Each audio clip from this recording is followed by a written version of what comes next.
আকাশবাণী কলকাতা স্থানীয় সংবাদ পড়ছি ধৃতি সেন শর্মা। বিশেষ খবর হলো, সন্দেশখালীর ঘটনায় ধৃত মূল অভিযুক্ত শেখ শাহজাহানকে সিআইডি আধিকারিকরা ভবানী ভবনে জেরা করছেন। তৃণমূল কংগ্রেস তাকে 6 বছরের জন্য বহিষ্কার করেছে। বিরোধীরা চাপে পড়ে শাহজাহানকে গ্রেপ্তার করেছে দাবি করলেও শাসক দল বলেছে অন্যায়ের অভিযোগ পেয়েই উপযুক্ত ব্যবস্থা নেওয়া হয়েছে। পশ্চিমবঙ্গে হিংসা বরদাস্ত করা হবে না বলে রাজ্যপাল মন্তব্য করেছেন। আদিবাসীদের জমি জোর করে কেড়ে নেওয়া যাবে না বলে মুখ্যমন্ত্রী স্পষ্ট জানিয়েছেন। প্রাক্তন কংগ্রেস নেতা আইনজীবী কৌস্তব বাগচি বিজেপিতে যোগ দিয়েছেন। প্রধানমন্ত্রী নরেন্দ্র মোদী দুদিনের রাজ্য সফরে আগামীকাল আসছেন। আইএসএল ফুটবলে ইস্টবেঙ্গল আজ ভুবনেশ্বরে ওড়িশা এফসির মুখোমুখি। আই লিগ ফুটবলে মোহামেডান স্পোর্টিং ড্র করেছে শ্রীনিধি ডেকান এফসির সঙ্গে। আসছে বিস্তারিত খবরে। সন্দেশখালীর ঘটনায় মূল অভিযুক্ত শেখ শাহজাহানকে সিআইডি আধিকারিকরা এখন ভবানী ভবনে জিজ্ঞাসাবাদ করছে। তারাই এই ঘটনার তদন্তভার হাতে নিয়েছে। 56 দিন ফেরার থাকার পর গতকাল গভীর রাতে মিনাখার বামুনপুকুর এলাকা থেকে পুলিশ শাহজাহানকে গ্রেপ্তার করে। এরপর তাকে বসিরহাট মহকুমা আদালতে তোলা করে 10 দিনের পুলিশ হেফাজতে পাঠানো হয়। সেখান থেকে কড়া পুলিশি পাহারায় তাকে নিয়ে আসা হয় ভবানী ভবনের সিআইডি সদর দপ্তরে। উল্লেখ্য, গত 5ই জানুয়ারি রেশন দুর্নীতি মামলায় শাহজাহানের বাড়িতে তল্লাশি চালাতে গেলে আক্রান্ত হন ইডি আধিকারিকরা। কয়েকজন ইডি আধিকারিক আহত হওয়ায় তারা নেজার থানায় অভিযোগ দায়ের করেন। তার ভিত্তিতেই শাহজাহানকে গ্রেপ্তার করা হয়। ওই দিনের ঘটনার পর থেকেই পলাতক ছিলেন উত্তর 24 পরগনার জেলা পরিষদের কর্মাধ্যক্ষ এই দাপুটি তৃণমূল কংগ্রেস নেতা।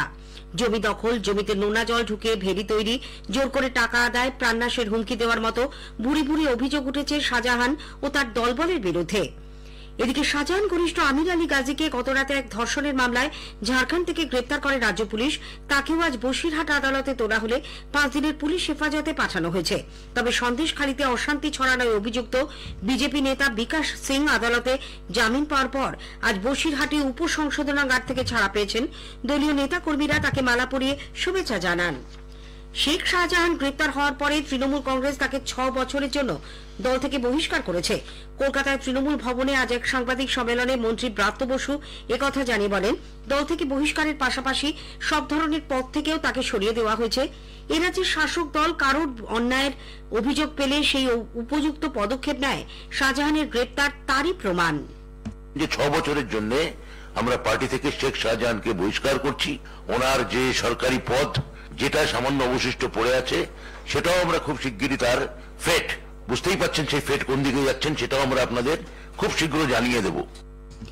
দলের আরেক মন্ত্রী কলকাতার মেয়র ফিরহাদ হাকিমও বলেছেন, নিয়ম অনুযায়ী দল পদক্ষেপ নিয়েছে। এই কাজ লোক দেখানো বলে বিরোধীদের আনা অভিযোগ তিনি খারিজ করে দিয়েছেন।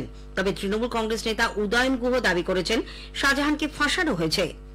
এদিকে শাহজাহানকে শাসক দলের নির্দেশ মতো পুলিশি নিরাপদে আশ্রয় রেখেছিল বলে বিরোধীরা পাল্টা দাবি করেছে। প্রবল জনরোষ এবং তাদের লাগাতার চাপেই শাহজাহানকে পুলিশ গ্রেপ্তার করতে বাধ্য হয় বলেও তাদের আরও দাবি। বিজেপির পশ্চিমবঙ্গের সহ পর্যবেক্ষক অমিত মালব্য দাবি করেছেন, এতদিন শাহজাহান পুলিশের নিরাপত্তায় ছিলেন। কলকাতা হাইকোর্ট ইডি এবং সিবিআই কে গ্রেপ্তারের অনুমতি দেওয়ার পর পুলিশ তাকে ধরল। মুখ্যমন্ত্রীকে যেমন নিরাপত্তা দেয়, শাহজাহানকে সেরকমই পুলিশ নিরাপত্তা দেবে বলে তার আরও দাবি। এদিকে বিরোধী দলনেতা শুভেন্দু অধিকারী শাহজাহানের মামলা কেন্দ্রীয় তদন্তকারী সংস্থার হাতে না গেলে তার মতো দাপুটে নেতার দৃষ্টান্তমূলক শাস্তি আদৌ হবে কিনা তা নিয়ে সংশয় প্রকাশ করেছেন। তিনি আজ কলকাতা হাইকোর্টের অনুমতি সাপেক্ষে বিজেপি বিধায়ক শঙ্কর ঘোষকে নিয়ে সন্দেশখালী যান। জেলিয়াখালীর হালদারপাড়া সহ একাধিক জায়গায় গিয়ে শুভেন্দু গ্রামের মহিলাদের সঙ্গে কথা বলেন। জেলিয়াখালীর মহিলারা এখনো আতঙ্কে রয়েছেন বলে জানিয়ে শুভেন্দু বলেন, যতক্ষণ না কেন্দ্রীয় তদন্তকারী সংস্থার হাতে যাচ্ছে এবং যতক্ষণ দৃষ্টান্তমূলক শাস্তি হচ্ছে, ততক্ষণ কিন্তু মানুষ একটা আশঙ্কাতে আছে যে শাহজাহান যদি জামিন পেয়ে আসে কি হবে, বিচার পাবো তো, শাস্তি হবে তো। অন্যদিকে পূর্ব ঘোষণা মতো দলের প্রাক্তন বিধায়ক নিরাপদ সর্দারের গ্রেপ্তার ও সন্দেশখালীর ঘটনার প্রতিবাদ জানাতে সিপিআইএম আজ নেজাটে বিক্ষোভ সভা ও মিছিল করে। যদিও 144 ধারার কারণ দেখিয়ে সমাবেশের জন্য বাধা মঞ্চ ও মাইক পুলিশের নির্দেশে খুলে নেওয়া হয়।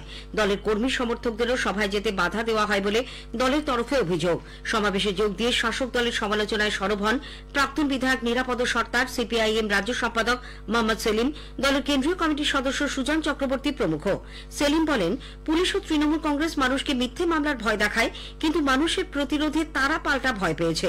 গ্রেপ্তার হওয়ার পর শাহজাহানকে তৃণমূল কংগ্রেস থেকে বহিষ্কার নিয়ে মোহাম্মদ সেলিমকে প্রশ্ন করা হলে তিনি বলেন, তাকে মানুষ বহিষ্কার করবে, শুধু একজনকে বহিষ্কার করলে হবে? এরকম মিনাখাতে আছে, এরকম গোসাবাই আছে, এরকম বাসন্তীতে আছে, এরকম ক্যানিং এ আছে, গোটা রাজ্য জুড়ে এরকম লুটের রাজত্ব চলছে। পালের গোড়াটা ধরতে হবে। এদিকে শাহজাহানকে গ্রেপ্তারের পরেও সন্দেশখালীর সাধারণ মানুষ অভিযুক্ত অন্য নেতাদের গ্রেপ্তারের দাবিতে বিক্ষোভ চালিয়ে যাচ্ছেন।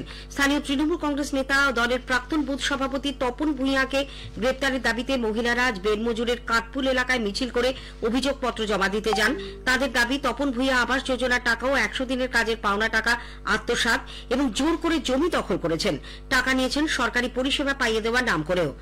একই সঙ্গে শেখ সিরাজউদ্দিন, স্থানীয় পঞ্চায়েত প্রধান সিদ্দিক মোল্লারেরও গ্রেপ্তারের দাবি জানিয়েছেন তারা। তবে পুলিশ অভিযোগপত্র জমা নেয়নি বলে জানা গেছে। তাদের পক্ষ থেকে তা সংশোধন করে লিখে নিয়ে আসতে বলা হয়। এদিকে সন্দেশখালীর 49টি জায়গায় 144 ধারা জারি করেছে বসিরহাট মহকুমা প্রশাসন। এর মধ্যে আছে সন্দেশখালী 1 নম্বর ব্লকের 26 ও 2 নম্বর ব্লকের 23টি জায়গা। পশ্চিমবঙ্গে হিংসা বরদাস্ত করা হবে না বলে রাজ্যপাল সিভি আনন্দ বোস মন্তব্য করেছেন। তিনি আজ নদিয়ার মায়াপুরের সরস্বতী গোস্বামী ঠাকুরের 150তম আবির্ভাব তিথি উপলক্ষে এক অনুষ্ঠানে যোগ দিয়ে সন্দেশখালী প্রসঙ্গে সাংবাদিকদের প্রশ্নের উত্তরে বলেন, আইন আইনের পথেই চলবে। I had given instructions to make the arrest within 72 hours. That has been done. Now the law will take its course. We will not allow violence to rule the roast in West Bengal.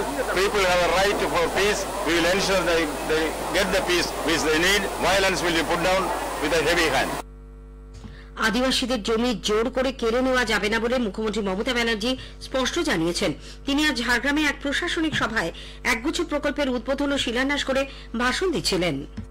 আদিবাসীদের জমি হস্তান্তর করা যাবে না, এটা আইন তৈরি করা হয়েছে। প্রায় 20,71,000 এসটি সার্টিফিকেট, মোট কাস্ট সার্টিফিকেট 1,62,00,000 উপর বেশি দেওয়া হয়েছে। যদি কেউ আদিবাসীদের নামে সার্টিফিকেট করেন, সেটা কিন্তু আগামী দিন স্ক্রুটিনি করে দেখলে যদি দেখা হয় জাল, তাহলে কিন্তু সেটা আমরা মানব না। উল্লেখ্য, জঙ্গলমহলের 3 জেলা সফর শেষে আজই মুখ্যমন্ত্রী কলকাতায় ফিরছেন। আগামী 4 মার্চ সোমবার তার একদিনের জন্য আবার পূর্ব মেদিনীপুর জেলা সফরে যাওয়ার কথা। প্রাক্তন কংগ্রেস নেতা আইনজীবী কৌস্তব বাগচি আজ বিজেপিতে যোগ দিয়েছেন। এছাড়া প্রদেশ কংগ্রেস নেতা শঙ্কর ব্যানার্জি ও সিদ্ধার্থ মজুমদারও বিজেপিতে যোগদান করেছেন। দলের রাজ্য সভাপতি সুকান্ত মজুমদার ও বিরোধী দলনেতা শুভেন্দু অধিকারী আনুষ্ঠানিকভাবে তাদের হাতে দলীয় পতাকা তুলে দেন। কোচবিহার পুরসভার 3 নির্দল কাউন্সিলর আজ তৃণমূল কংগ্রেসে যোগ দিয়েছেন। গত পুর নির্বাচনে এদের মধ্যে 2 জন তৃণমূলের টিকিট না পেয়ে বিক্ষুব্ধ নির্দল হিসেবে দাঁড়িয়েছিলেন। স্থানীয় সংবাদ শুনছেন আকাশবাণী কলকাতা কেন্দ্র থেকে। এখন বিজ্ঞাপন, পরে রয়েছে বাকি খবর। বাহ, এই আংটিটা খুব সুন্দর, আমার স্ত্রীর খুব পছন্দও হবে। হ্যাঁ স্যার, আপনার পছন্দটা খুব ভালো, আর ডিজাইনটা একেবারে নতুন। ডিজাইনটা নতুন, কিন্তু সোনাটা খাঁটি কিনা তার প্রমাণ কোথায় পাবো? একজন সচেতন গ্রাহক হয়ে উঠুন। আজই ডাউনলোড করুন BIS কেয়ার অ্যাপ। সোনা কেনার আগে BIS কেয়ার অ্যাপে HUID কোড অবশ্যই যাচাই করে নিন।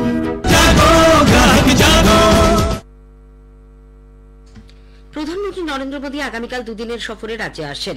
আগামীকাল ঝাড়খণ্ডের সিন্দ্রি থেকে ধানবাদ হয়ে হেলিকপ্টারে তিনি হুগলির আরামবাগে পৌঁছবেন। সেখানে রেল, বন্দর, তেল, পাইপলাইন, LPG সরবরাহ, জল শোধন সহ মোট 7,200 কোটি টাকা মূল্যের বিভিন্ন উন্নয়নমূলক প্রকল্পের ভিত্তিপ্রস্তর স্থাপন এবং জাতির উদ্দেশ্যে তা উৎসর্গ করবেন। এরপর আরামবাগে এক রাজনৈতিক জনসভাতেও বক্তব্য রাখবেন প্রধানমন্ত্রী।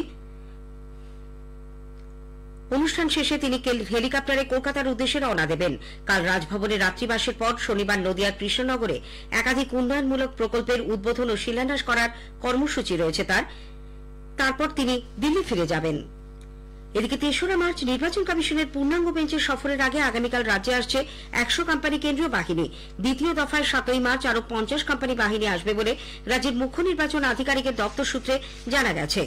জনসাধারণকে তাদের লোকসভা কেন্দ্রের বিশদ তথ্য এবং সেই এলাকায় চালু থাকা বিভিন্ন কেন্দ্রীয় সরকারি প্রকল্প ও উন্নয়ন সম্পর্কে অবহিত করতে আকাশবাণী কলকাতার সংবাদ বিভাগ শুরু করেছে বিশেষ অনুষ্ঠান ভারত বিকাশ ডায়েরি। প্রতিদিন রাত 8টা 50 গীতাঞ্জলি প্রচার তরঙ্গে শুনুন 10 মিনিটের এই অনুষ্ঠান। আজকের প্রতিবেদনে থাকছে ডায়মন্ড হারবার ও জয়নগর লোকসভা কেন্দ্র। এদিকে সাধারণ নির্বাচনকে মাথায় রেখে ভোটারদের সচেতনতা বাড়ানোর জন্য আকাশবাণী কলকাতা আগামীকাল শুরু করছে 10 মিনিটের বিশেষ অনুষ্ঠান সচেতন ভোটার ও ভোটাধিকার। শোনা যাবে 15ই মার্চ পর্যন্ত 9টা বেজে 30 মিনিটে গীতাঞ্জলি প্রচার তরঙ্গে। ইস্টবেঙ্গল আজ আইএসএল ফুটবলে ভুবনেশ্বরের কলিঙ্গ স্টেডিয়ামে ওড়িশা এফসির মুখোমুখি। 16 ম্যাচে 18 পয়েন্ট নিয়ে ইস্টবেঙ্গল লিগের 8ম স্থানে রয়েছে। এদিকে হায়দ্রাবাদে আই লিগ ফুটবলে মোহামেডান স্পোর্টিং ও শ্রীনিধি ডেকান এফসির মধ্যে খেলাটি 1-1 গোলে অমীমাংসিতভাবে শেষ হয়েছে। মোহামেডান স্পোর্টিং 16 ম্যাচে 35 পয়েন্ট নিয়ে লিগ শীর্ষে রইল। স্থানীয় সংবাদ শেষ হলো।